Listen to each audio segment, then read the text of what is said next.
Ooh, I need to revisit Earth 2. Let's go.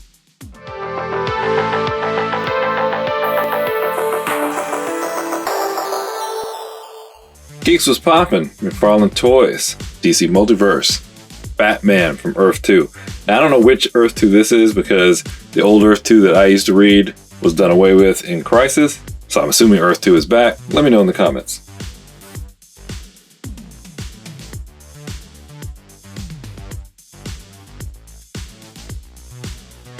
Nice artwork on the back. Barcode in case you need it. This is the video game version. That would explain a lot because I never finished the video game. But also, it reinforces McFarlane's naming conventions on these boxes. They're too vague. Then as soon as I complain, I see it on the side of the box. Okay, I need sleep. Same back card, same back McFarlane stand. Oh, fancy. In this alternate universe, Thomas Wayne and Martha Wayne survived their deadly encounter in Crime Alley years ago, but their young son Bruce was killed instead. Driven by the death of his son, Thomas became Batman. Though this dark knight is far deadlier and more ruthless than the vigilante hero his son would have become. Look at him.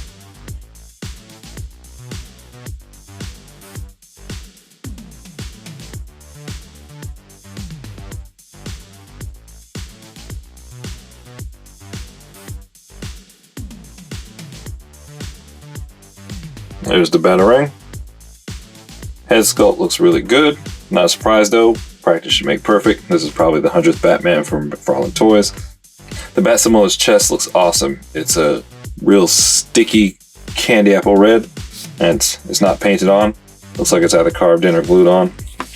Now the cape depends whether you like these static capes. The gift and the curse it keeps giving. For me, I'm digging this one because it helps him stand up. Without that cape, he wasn't standing. Look at his legs. This leg flares outwards. You can't get it to come straight down. And then this one kind of bows out. That one might bow also, but it's kind of hard to tell with it flaring out like that. I guess it does. But yeah, so when he's standing, like if you don't use the cape, that leg wants to kick out automatically and he's going to lean that way. And there's no thigh cut, no boot cut, so you can't really do anything to counterbalance it. The only spin you're getting in the leg is the ankles.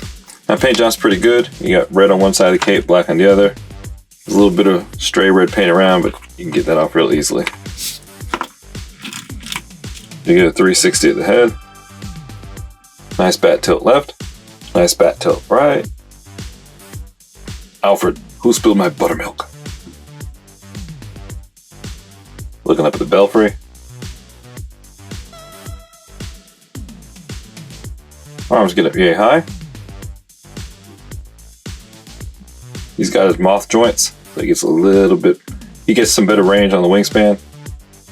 And I don't know if I can call them moth joints anymore. They're pretty big. They've upsized. And while they help with the wingspan, they don't really help with the hug. Yeah, look at those legs, man. That's ridiculous.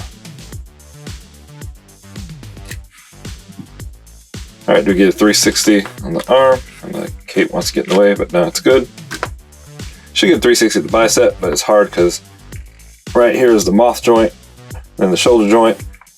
That's spinning that is spinning inside the moth joint. So I gotta try and hold that still to twist the bicep. Let me try the other one.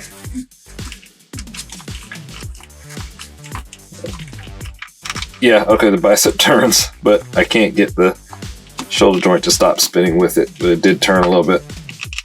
Okay, maybe somebody will have better luck than me. Nothing at the forearm, and 360 at the wrist. I haven't opened a McFarlane figure in a while, but this is the first time I remember seeing the wrist hidden by anything. Usually it's got that big ugly ball joint. I don't know if they changed it or they put it in there, but it looks like a regular hinge joint. Get you some repulsor blast and a little bit of kiss the ring. Pew, pew. Elbows are double jointed. They're pinned. They give you really good range. I wonder when Todd's going to start playing with pinless joints. Abdominal rocker gives you a little bit of crunch. Doesn't go back that much. He does have some give in the waist, so if you add that in, the Willy way back gives you much better range. And it adds a little bit to the crunch too. Altogether you can lean with it, rock with it, Roll all the way around. Smoother than usual, but actually a little bit loose. Not sure if I'm liking that.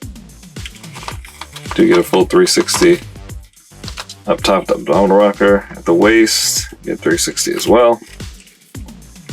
No thigh cut, no boot cut, and full 360 at the foot. Holy acrobatic splits, Batman. Holy righteous Rob Van Damage. Look at that magic. Straight bend is non-existent. That's as high as he can kick without the legs starting to flay outwards. Double jointed pin knees give you a great range. You can forget prancing. But sign him up for a bat boogie. Look at that toe range. See that? Feet are on extreme. Rockus, rockus, rockus, rockus, rockus. Alright, check this out. Now that I've loosened up his ankle joints a bit, he's not standing like he was before. This dude does not want to stand. Hold on.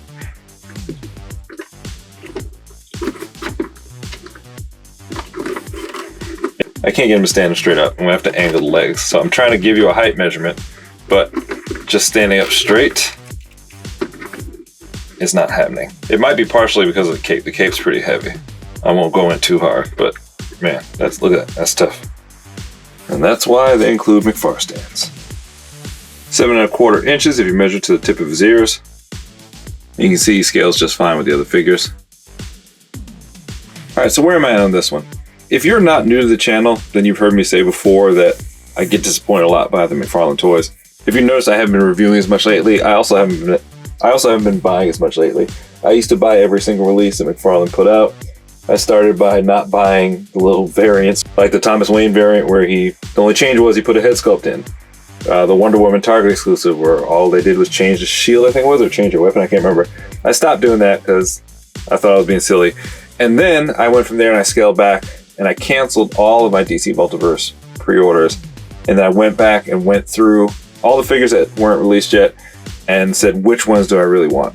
And what I found was I pre-ordered all the Mega figures because those are almost always superb. But then in the main line, I only ordered ones that I thought really looked good and I thought I'd really like. Because what happens is the promo shots on all of them are usually fantastic.